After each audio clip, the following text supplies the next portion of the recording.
Ladies and gentlemen, it's a great honor and privilege for WBS to host the 5th ICMLG conference.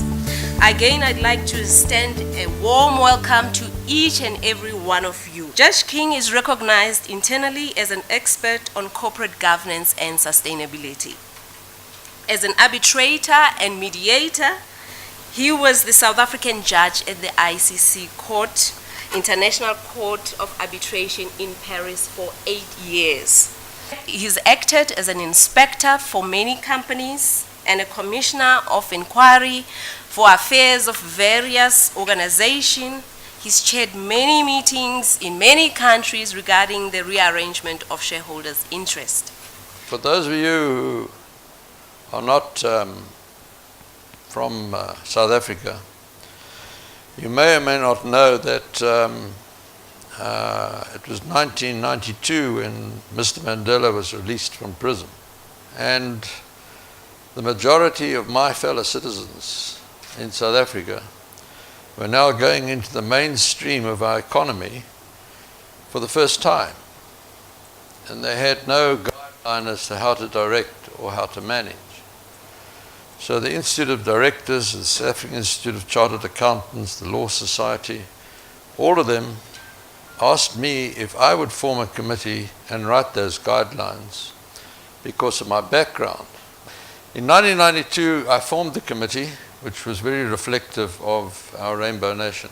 But one thing was clear to me, that in this new dispensation, those who are going to participate in equal opportunity not being in the economy itself, that it would have been indigestible to pronounce guidelines or formulate guidelines based on, at that stage, was corporate thinking, the primacy of the shareholder. I'm sure many of you in this room were taught about the general body of shareholders and acting in their interest. In the first half of the 19th century, so I won't go back to the 18th, but let's just deal with the first half of the 19th century. There was no such thing as an incorporated limited liability entity. They were unincorporated, and those who provided equity capital, which was really risk capital in those days, had unlimited liability for creditors and for employees. And those who provided that risk capital obviously were wealthy people. And they started saying, well, you know, we're providing this risk capital, but we're also liable for all these debts of this unincorporated entity. And politicians at the time, sounds familiar, same as today, wanted to create more jobs. So they wanted new businesses and more risk capital applied to them to start the businesses. And the wealthy people became reluctant to do so. So a compromise was reached. The politicians said, well, we will by statute create a person, artificial. We will create a person, but a person that will have limited liability. So you will put in those days, say £1,000, imperial pounds, and that will be the limit of your liability. This statutory entity, artificial person, will then be able to trade, and they will carry, that entity will carry the liabilities and of course any profits made. And so that led to the passing of what became known as the Companies Act as we know it today. So the corporate mind in those days was, if you think about it, that here were the wealthy families providing the startup capital. Members of those families became directors of those companies. It was almost a natural consequence for other stakeholders, such as the employee, to think of them as the owners of the company. That primacy of the shareholder and looking at them as the owners continued right until 1992, when I was asked to chair that committee, it was the special circumstances in South Africa.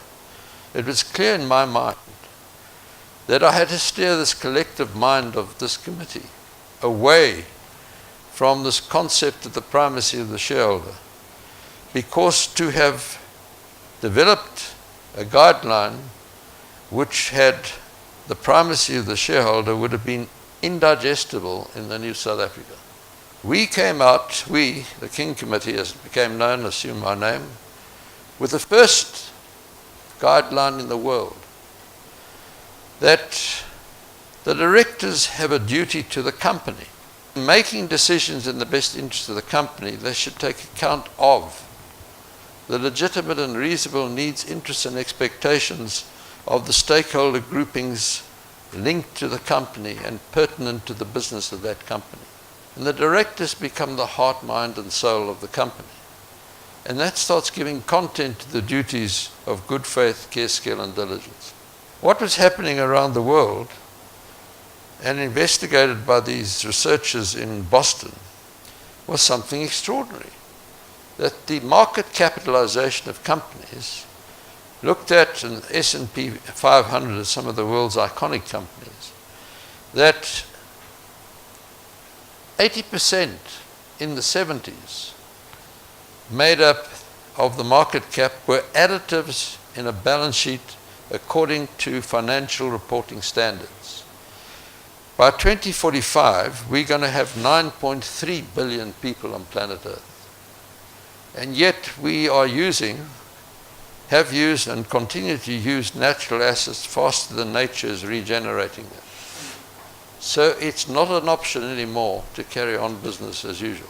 So people started saying, has this company got a long-term strategy? The personality of companies. Stakeholder activism is much more critical than shareholder activism. People started asking a question, how has the company made its money? How has it impacted on the three critical aspects, the context in which companies operate, the economy, society, and the environment? Have there been positive or negative impacts on society? And what was the quality of the governance of the organization? This suddenly was making up 70%, because would this company maintain value creation? And then sustainability reporting was born, to report on the issues, let's label them non-financial, which were pertinent to the business of a company as water is to a brewery. How is the company conserving this critical natural asset on planet Earth? And so the Global Reporting Initiative was formed, and I became the chairman of the Global Reporting Initiative in Amsterdam. But I went further. I said, what is happening is you're actually having reports in two silos now. Financial report and sustainability report. And that's divorced from reality.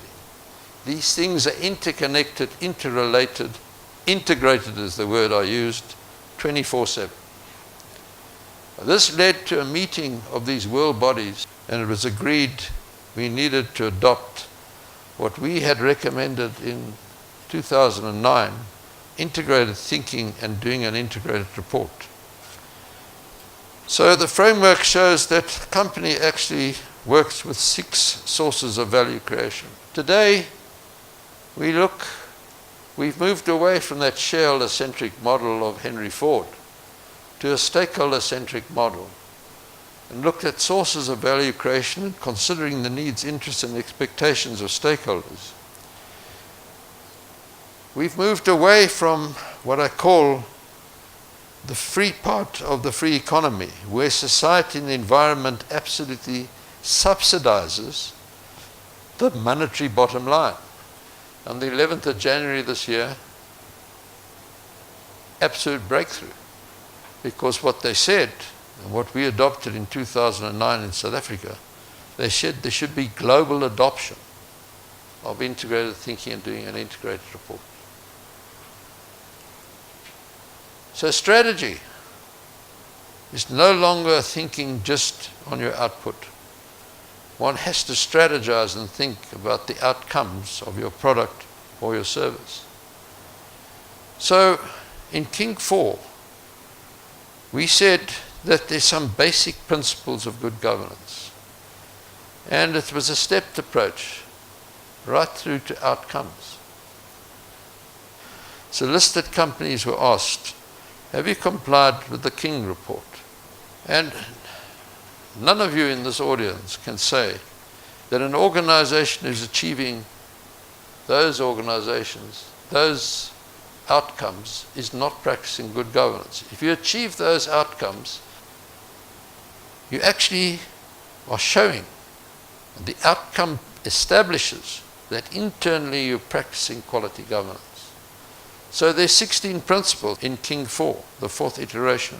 The question which I discussed with my committee, no director can come to a board meeting without independence of mind. If he comes fettered and he makes up his mind beforehand, or he gets whispers in his ear, he fails in his legal duty to the company to act with an unfettered mind and completely independent. So independence is more state of mind than these objective criteria. C is for competency. Do I have the skill to add value to these board decisions? Do I have the capacity, or am I too busy? R is to act responsibly and to ensure that the company will be seen to be a responsible corporate citizen. A is for accountability. We have to fulfill our legal responsibilities, but are we accounting in an understandable manner? Because unless you account in an understandable manner, you're failing in your duty to account. F is for fairness. In making decisions in the best interest of the company and the nature of things, you're going to prefer one stakeholder above another. T is for transparency. You have to think on this integrated basis. Thank you very much for listening.